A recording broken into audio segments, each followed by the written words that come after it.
বৃষ্টি ও উজানের ঢলে দ্বিতীয় দফার বন্যায় সিলেট ও সুনামগঞ্জে পানিবন্দী প্রায় 15 লাখ মানুষ।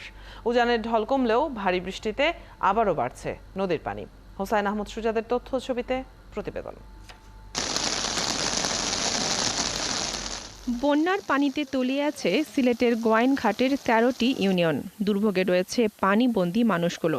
অনেকেই গরু বাছুর নিয়ে ছুটছেন নিরাপদ আশ্রয় কেন্দ্রে।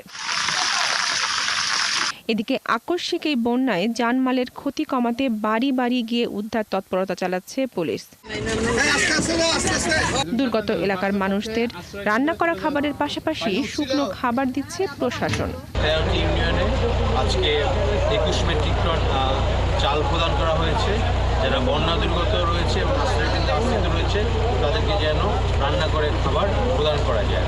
একইভাবে বন্যায় তলিয়ে আছে সিলেটের বিয়ানীবাজার উপজেলার 11টি ইউনিয়ন এবং একটি পৌরসভার 90টি গ্রাম।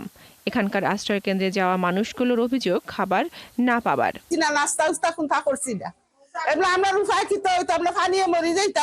কালকে রাত্রে থেকে গরম পানি পাকশাক করতাম পারি আর না খাইতামও পারি আর এখনো সকাল থেকে এখনো কিছু খাইছি না। যদিও উপজেলা প্রশাসন বলছে বিয়ানীবাজারের বিভিন্ন আশ্রয় কেন্দ্রে প্রধানমন্ত্রীর পক্ষ থেকে বিতরণ করা হচ্ছে ত্রাণ। পুরো উপজেলায় খোলা হয়েছে 67টি আশ্রয় কেন্দ্র।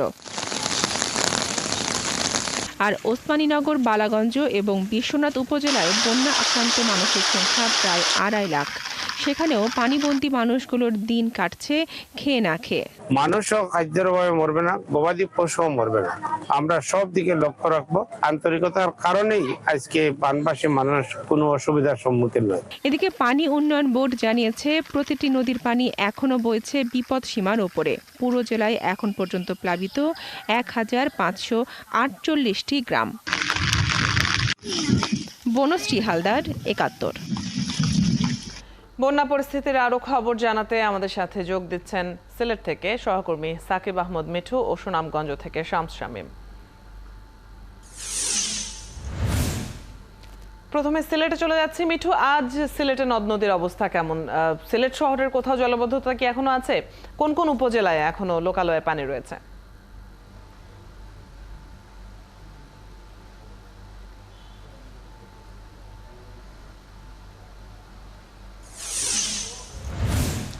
ধন্যবাদ আপনাকে। আমি যদি বলি, আসলে প্রথমেই আপনি জানতে চেয়েছেন যে সিলেটের নদীগুলোর কি অবস্থা। সিলেট সুরমা নদীর 2টি পয়েন্টে এখনো বিপদসীমার উপরে পানি আছে, যদিও বলা যায় যে আগের তুলনায় কিছুটা কমতে শুরু করেছে।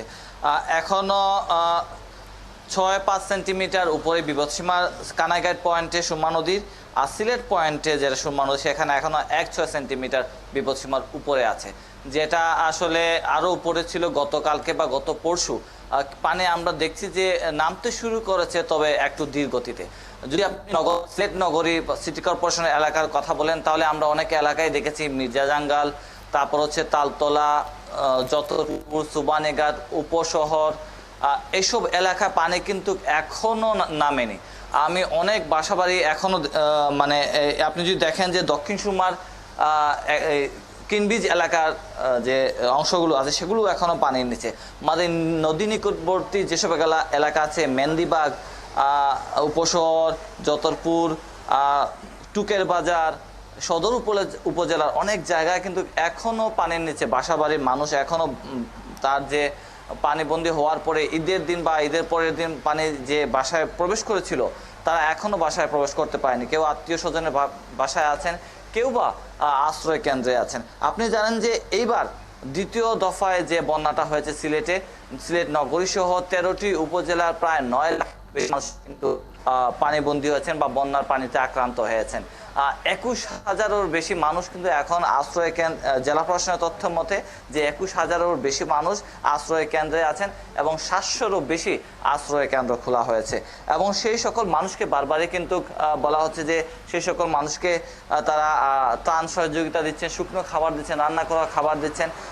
কিছুক্ষণের মধ্যে আমি যেখানে আছি কিনবিজ এলাকায়, এখানে পানি সম্পদ প্রতিমন্ত্রী জাহিদ ফারুক এই পরিদর্শন করবেন। করার পরে তিনি সিলেট সিটি কর্পোরেশনের বিভিন্ন এলাকা পরিদর্শন করবেন, দেখবেন কি পরিস্থিতি। এই কিছুক্ষণের মধ্যে তিনি এখানে আসার কথা রয়েছে। আপনাকে যেমনটা বলছিলাম যে মানুষের দুর্ভোগ কষ্ট কিন্তু এখন শেষ নেই। বন্যা পরবর্তী যে বিষয়গুলো থাকে, যে মানুষের ঘরবাড়ি ঠিক করা, স্বাস্থ্য চিকিৎসা সেবা দেওয়া, সেটাই কিন্তু এখন মানুষ চাচ্ছেন। এবং ত্রাণের ব্যাপারে আপনি বলছিলেন মিঠু, আপনি নিশ্চয়ই দিনভর এ ব্যাপারে খবর রাখতে থাকবেন। আমরা সুনামগঞ্জে চলে যাচ্ছি এবারে। শামীম, সুনামগঞ্জের নদ নদীগুলোর এখনকার পরিস্থিতি জানতে চাই।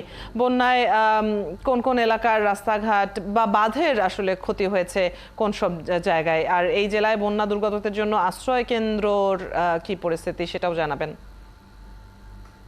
অতিথি, স্বস্তির খবর হচ্ছে সুনামগঞ্জে গত 24 ঘন্টায় প্রায় 18 সেন্টিমিটার পানি কমেছে।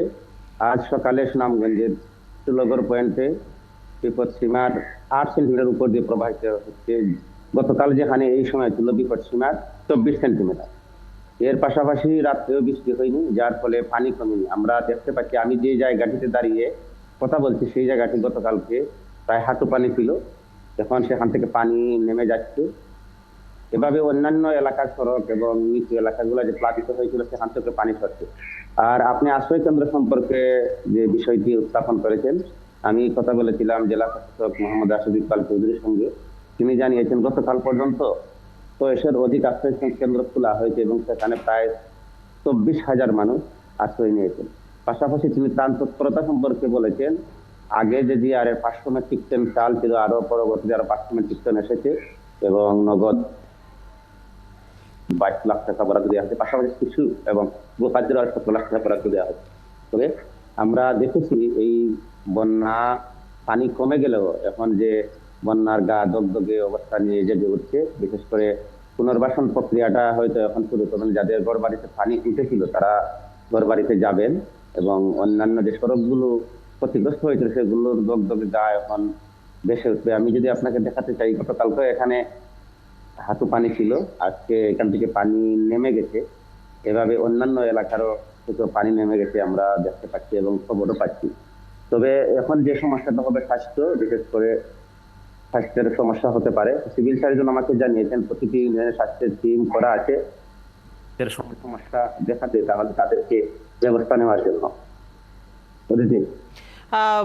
পানি নেমেছে আপাতত আপনি যেমনটি বলছিলেন শামীম, তবে আমরা পূর্বাভাসে জানছিলাম যে আরো বৃষ্টির আশঙ্কাও করা হচ্ছে এবং বন্যা পূর্বাভাস কেন্দ্র থেকে বলা হয়েছে যে সামনের মাসে বড় বন্যারও একটা আশঙ্কা রয়েছে। সেক্ষেত্রে প্রস্তুতিগুলো নেয়ারও নিশ্চয়ই প্রয়োজনীয়তা রয়েছে। আপনাকে অনেক ধন্যবাদ এই মুহূর্তের খবরাখবর জানিয়ে দেবার জন্য। দর্শক, আমাদের সাথে সহকর্মীরা যুক্ত হয়ে সিলেট এবং সুনামগঞ্জের বন্যা পরিস্থিতির খবর জানিয়ে দিচ্ছিলেন এতক্ষণ।